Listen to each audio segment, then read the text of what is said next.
I won't be able to attend your 60th birthday celebration because I'm on a business trip.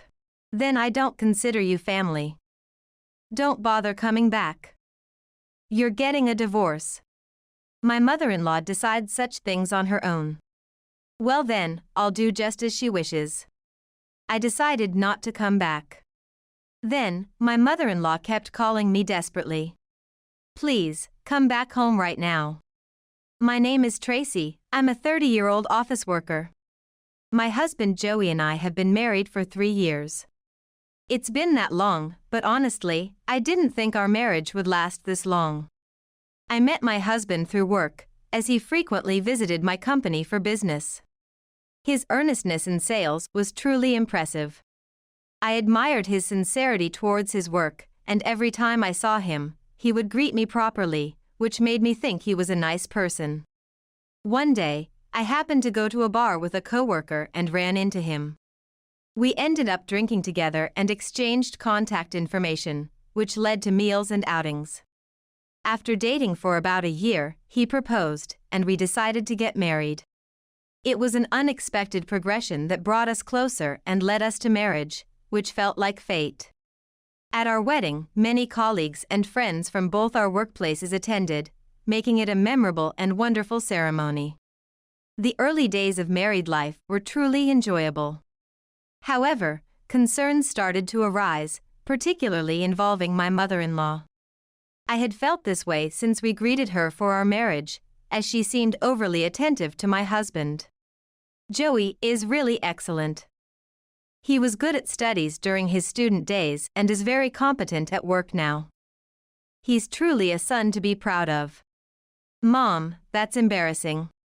I'm just stating the truth. You'd better quietly accept that you're amazing. My mother-in-law would always praise him excessively and talk about him endlessly when he was around. Speaking of which, Joey was good at sprinting in elementary school, always finishing first. Not just studies, but he was also talented in sports. He was a real genius. If it were just doting parental praise, it wouldn't be a problem. But her excessive love for her son made her quite harsh towards me. Tracy, you're preparing nutritious meals for Joey, right? Take photos of your daily meals and send them to me. I was bewildered when she first mentioned this right after we got married. However, after repeated requests, I reluctantly sent her the photos. Then, my mother-in-law would constantly criticize the meals I prepared. Not enough vegetables. The amount of meat is insufficient. It looks bad. The menu lacks variety. She would freely complain like that. But I'm also working and busy with my job, so I can't focus that much on meals. Joey says they're delicious and finishes his meals every day, and he has never complained. However, being constantly criticized by my mother-in-law made me feel insecure, leading me to try making more elaborate dishes even when tired from work. But this was physically very taxing. My husband can't cook, and since my mother-in-law demands that I send photos daily, even if my husband were to cook, she'd mistakenly think I made it and criticize me harshly. So I must prepare dinner no matter what. If work were less demanding, it might be possible, but it's tough when I'm busy and need to work overtime. And relentlessly, my mother-in-law calls to complain. Hey, you're late sending today's dinner photo. Sorry, I just got home. What? Just got home? What are you talking about? How can you let Joey wait hungry until this late?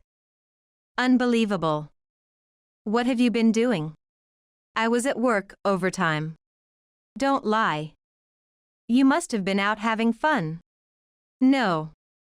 I'm an office worker, you know. Even if you say that, you're not given any significant work, are you? My mother-in-law completely underestimates me. It's probably because of my educational background. I graduated from college, but not a very prestigious one. Therefore, my mother-in-law looks down on me incredibly. A woman from such a third-rate college married my Joey. I really hate it. Thinking back, she said such things even during our marriage introduction. Meeting her for the first time and hearing her say such things made me think she was an unreasonable person. And looking back, Joey just gave a wry smile at the time and did not defend me. Perhaps he thinks the same as his mother. Such thoughts made me feel uneasy, and as we continued our marriage, I realized he was a mama's boy. Well, being doted on and pampered by his mother, it's natural that he treasures her unusually. He often wanted to return to his parents' house. Initially, he made time for us to go out together, but gradually, he became less considerate and more eager to visit his mother. I let my husband go back alone because I didn't want to visit. Every time he would pout and ask, "Tracy, why aren't you coming?" But I tried not to let it bother me. During Easter and Christmas, I couldn't refuse, so I had to go to my in-laws, and each time it was unpleasant. "Tracy, you really are terrible at cooking. The food in the photos you send is so bad, and I feel sorry for Joey every day. When I actually saw you cook, your skills were shockingly poor. You're failing as a woman." While I cooked, my mother-in-law would berate me. It's impossible to cook with her in the way. She doesn't even tell me where anything is, so of course, the flow gets disrupted. Yet, she still finds it right to berate me. She really has a nasty character. She sees me as a great enemy, probably thinking I've stolen her only son. I was thoroughly fed up with Joey's mama's boy tendencies and my mother-in-law's harassment. I thought several times that I would get a divorce this year. Work was tough, and I worried about regretting the decision to divorce after all the effort to marry, so I ended up maintaining the status quo. Before I knew it, 3 years of marriage had passed. On top of the usual harassment, my mother-in-law started nagging me about having children. "It's been 3 years since you got married, and you haven't shown me a single grandchild's face. You're useless, coming from a third-rate university. Everything about you is third-rate, including homemaking and work. The only contribution you can make is having children. Why do I have to be subjected to such comments?" I was beyond angry, and I was appalled. People who are truly happy do not choose to continue belittling others. If you are truly content, you naturally wouldn't bother much about others in a good way. My mother-in-law harasses me so persistently that she must not be walking a happy path in life. Although her harassment troubled me, just thinking this way somewhat lightened my heart. However, my mother-in-law started doing something even more bothersome. She began visiting our house frequently. Previously, it was Joey who often went to visit his parents, so my mother-in-law rarely came to our house. But lately, she started coming over, claiming it was because Joey was too busy. When I come home late from overtime, I find her belongings at the entrance. My mother-in-law and Joey would often enjoy a meal in the living room. "Hi, Tracy, you're back. I was just having a lovely time with Joey." "Too bad." "Hi, you were here?" "Yes, I came to see Joey." "There's nothing prepared for you, so make something for yourself." She said this with a triumphant look as she ate. In fact, I didn't want to eat her cooking anyway. I was tired from work and took an aggressive stance. "Did you use the groceries without asking? It's common sense to at least contact me." When I said this, my mother-in-law's face turned red with anger. "What? Why should I have to say such things to you? Living off Joey's support, and yet you have the nerve. Living off his support?" I asked this while looking at my husband, who awkwardly averted his gaze. Whether my mother-in-law is mistaken or Joey has lied, I don't know, but the reality is that I am the one supporting our household finances. I am currently a manager at my company. The company itself is doing well lately, so my salary is quite substantial.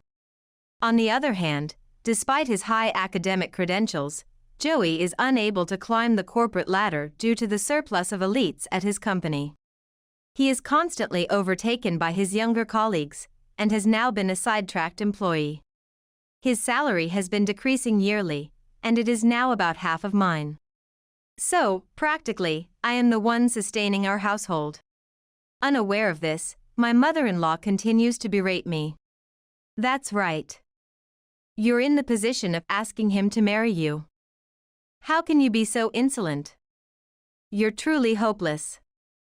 Can't do housework, can't work properly, and can't have children.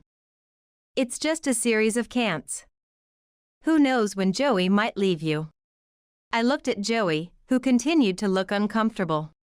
Then, he said weakly, "Mom, don't say things like I'm leaving her." Oh, Joey is always so kind. But if I don't be strict, this woman will get carried away. I won't allow that. I was at my wit's end with my mother-in-law. I never thought she could be this persistent. Amidst this, another troublesome situation arose. It happened while I was away on a business trip. My smartphone kept ringing so much during work that I wondered what it could be. I took a moment to go to the bathroom to check it, and saw that my mother-in-law had been calling non-stop. I wondered if something had happened. Even so, feeling it was probably nothing important, I decided to turn off the phone and focus on my work. After finishing, when I turned on my phone, there were even more calls from my mother-in-law. Thinking it might be something serious, I called her back. She answered the phone instantly. "You're late. Answer the phone immediately, you fool." As soon as I answered, she started shouting. Thinking it would hurt my ears, I quickly switched to speakerphone. "What do you want from me?" "We're having my 60th birthday celebration tomorrow, and you must attend."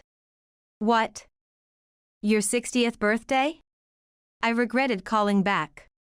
"Yes, I've invited relatives, so you must come. You'll be preparing the food, and I'm leaving all the party preparations to you." "That's impossible." "Huh? What are you saying?" "You don't have the right to refuse. I'm on a business trip right now." "What business trip?" "You're probably just on vacation. Hurry back." "Stop it. I'm working and it's impossible for me. I can't attend your 60th birthday celebration because I'm on a business trip." I firmly refused. It seemed my mother-in-law was quite angry, and she raised her voice again. "Then I don't consider you family. Stay on your business trips forever. Don't bother coming back. You're getting a divorce." My mother-in-law decided such things on her own. But I had reached my limit. I would do just as she wished. I decided not to return. I ignored all the incoming calls from Joey. Then, my mother-in-law started bombarding me with calls, but I ignored all of them too. I went back to my parents' house and commuted to work from there. Before I knew it, a month had passed. Then, my mother-in-law started calling again. Reluctantly, I answered. She pleaded with me in a voice I had never heard before. "Please, come back right now. If things continue this way, Joey will be."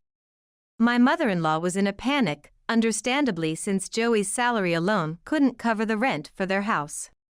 And since he doesn't do any household chores, she must have been coming over to clean and do laundry. However, being unable to pay the rent and potentially getting evicted would be quite troublesome. Being unable to pay rent is essentially the same as being in debt. My mother-in-law was desperate, but it had nothing to do with me. The signal seems bad. I pretended I couldn't hear her. In any case, I will be divorcing Joey. Goodbye. What? Hold on. I hung up the phone and blocked my mother-in-law's number. Then I hired a lawyer and demanded a divorce from my husband. I was prepared to take it to court if necessary, and he quickly agreed to the divorce. Thus, I was able to divorce Joey successfully. Moreover, I was able to demand some alimony from my husband. He returned to his parents' house after the divorce, but he seems to be feeling very awkward as he had lied to his mother all this time. He also made a mistake at work and faced a pay cut. My former mother-in-law was shocked to learn that her son had become so unreliable at his company, and she was so distraught that she became bedridden. Along with this news, Joey sent numerous emails asking for help. They truly are a hopeless pair. Cutting ties was definitely the right decision. Meanwhile, I moved into a single apartment near my workplace and have been able to focus more on my job. I'm not interested in love for now, and I plan to continue delivering results at work and aim higher.